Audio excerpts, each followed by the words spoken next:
മലിനീകരണം കുറയ്ക്കാനായി ഡൽഹി നഗരത്തെ പെട്രോൾ വാഹന വിമുക്തമാക്കാൻ ഒരുങ്ങുകയാണ് ഡൽഹി സർക്കാർ. EV പോളിസി 2.0 പ്രകാരമാണ് പുതിയ നീക്കങ്ങൾ. ഘട്ടം ഘട്ടമായാണ് പ്രക്രിയ നടക്കുക. ആദ്യം 2 വീലർ വാഹനങ്ങളുടെ രജിസ്ട്രേഷൻ ആയിരിക്കും അവസാനിപ്പിക്കുക. പതിയെ ബാക്കി വാഹനങ്ങളിലേക്കും നീങ്ങും. സർക്കാരിൻ്റെ പുതിയ നയത്തിന് ഒരുപോലെ പ്രോത്സാഹനവും വ്യത്യസ്ത ദിക്കുകളിൽ നിന്നുമുള്ള ആശങ്കകളും ലഭിച്ചുകൊണ്ടിരിക്കുകയാണ്. ഡൽഹി സർക്കാരിൻ്റെ പുതിയ EV പോളിസിയെക്കുറിച്ചാണ് ഇന്നത്തെ ഫാക്ട് ആൻഡ് ഫോക്കസ്. വിശദമായി പരിശോധിക്കാം.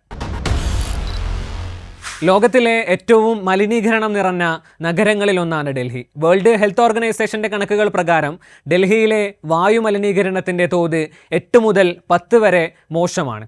ശീതകാലത്ത് ഇത് അതിരൂക്ഷമായ നിലയിലേക്ക് എത്തിച്ചേരാറുണ്ട്. പഠനങ്ങൾ പ്രകാരം ഡൽഹിയിലെ വായു മലിനീകരണത്തിൻ്റെ ഏകദേശം 30% മുതൽ 40% വരെ വാഹനങ്ങളിൽ നിന്നാണ്.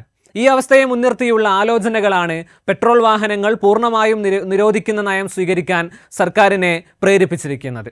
ഗതാഗത മേഖലയെ പൂർണ്ണമായും ഇലക്ട്രിക് സംവിധാനത്തിലേക്ക് മാറ്റി അതിലൂടെ വായു മലിനീകരണം നിയന്ത്രിക്കലാണ് സർക്കാരിൻ്റെ ലക്ഷ്യം. പുതിയ നയപ്രകാരം 2028 ഏപ്രിൽ 1 മുതൽ പെട്രോൾ ഉപയോഗിക്കുന്ന ഇരുചക്ര വാഹനങ്ങൾക്ക് ഇനി രജിസ്ട്രേഷൻ അനുവദിക്കില്ല. അടുത്ത സാമ്പത്തിക വർഷം ആരംഭിക്കുമ്പോൾ ഡൽഹിയിൽ രജിസ്റ്റർ ചെയ്യപ്പെടുന്ന എല്ലാ ഇരുചക്ര വാഹനങ്ങളും ഉറപ്പായും ഇലക്ട്രിക് ആയിരിക്കുമെന്ന് ചുരുക്കം.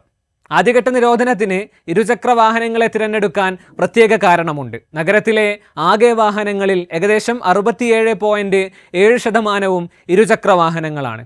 അതുകൊണ്ട് തന്നെ പുതിയ നയം വലിയ മാറ്റങ്ങൾക്ക് വഴിവെക്കുമെന്നാണ് സർക്കാരിൻ്റെ വിലയിരുത്തൽ. ഇരുചക്ര വാഹനങ്ങളിൽ മാത്രം ഒതുങ്ങി നിൽക്കുന്നതല്ല പുതിയ നയം. 3 ചക്ര വാഹനങ്ങളുടെ കാര്യത്തിലും സമാന തീരുമാനമെടുക്കാൻ തന്നെയാണ് സർക്കാരിൻ്റെ പദ്ധതി.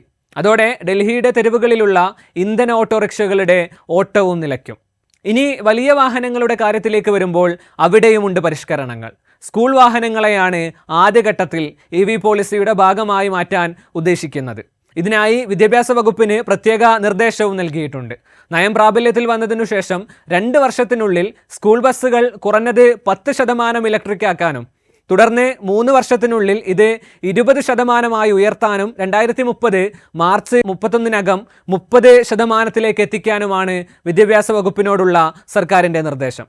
പുതിയ മാറ്റങ്ങളെ വലിയ പ്രതീക്ഷയോടെയാണ് സർക്കാർ അവതരിപ്പിക്കുന്നത്.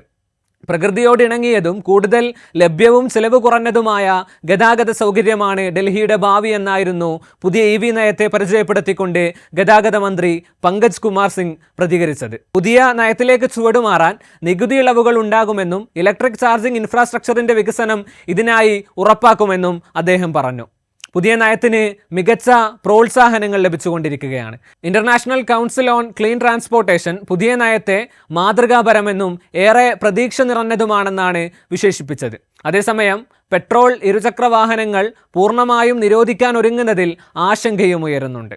ഇലക്ട്രിക് വാഹനങ്ങളുടെ പരിമിതിയും ചിലർ ഉയർത്തി കാണിക്കുന്നുണ്ട്. ഈ സാഹചര്യത്തിൽ രണ്ടും ചേർന്ന സംയോജിത സമീപനമാണ് ആവശ്യമെന്നാണ് അത്തരക്കാരുടെ പക്ഷം. കൂടാതെ സ്വകാര്യ വാഹനങ്ങളിലേക്കുള്ള ആശ്രയത്വം കുറയ്ക്കാനുള്ള ശ്രമങ്ങളാണ് ആദ്യം സർക്കാർ സ്വീകരിക്കേണ്ടതെന്നും അതിനായി ട്രാഫിക് സംവിധാനങ്ങൾ കൂടുതൽ കാര്യക്ഷമമാക്കുകയും പൊതുഗതാഗതത്തിൽ കൂടുതൽ നിക്ഷേപം നടത്താൻ സർക്കാർ തയ്യാറാവണമെന്നുമുള്ള മൂർച്ചയുള്ള വിമർശങ്ങളും കൂട്ടത്തിലുണ്ട്. ഡൽഹി സർക്കാരിൻ്റെ പുതിയ EV നയം പ്രതീക്ഷ നൽകുന്നതും മാതൃകാപരവും തന്നെ. വിമർശങ്ങളിൽ ചിലതിനും മൂർച്ചയുണ്ട്. പൊതുഗതാഗതത്തിൽ കൂടുതൽ നിക്ഷേപം നടത്തി ട്രാഫിക് സംവിധാനങ്ങൾ കൂടുതൽ കാര്യക്ഷമമാക്കാൻ സർക്കാർ തയ്യാറാകണമെന്ന് പറയുമ്പോൾ ഡൽഹി സന്ദർശിച്ച ആരും അത് അംഗീകരിച്ചു പോകും. സ്വകാര്യ വാഹനങ്ങളിലേക്കുള്ള ജനങ്ങളുടെ ആശ്രയത്വം കൂടി കുറയ്ക്കാനുള്ള ശ്രമങ്ങൾ ഇതിനോട് കൂടെ ഉണ്ടാവേണ്ടതുണ്ട്, സംശയമില്ല. പൂർണ്ണമായും EVയിലേക്ക് ചുവടുമാറുമ്പോൾ അതിനനുസരിച്ചുള്ള ചാർജിംഗ് സൗകര്യങ്ങൾ ലഭ്യമാക്കാനും സർക്കാരിന് വലിയ ഉത്തരവാദിത്തമുണ്ട്.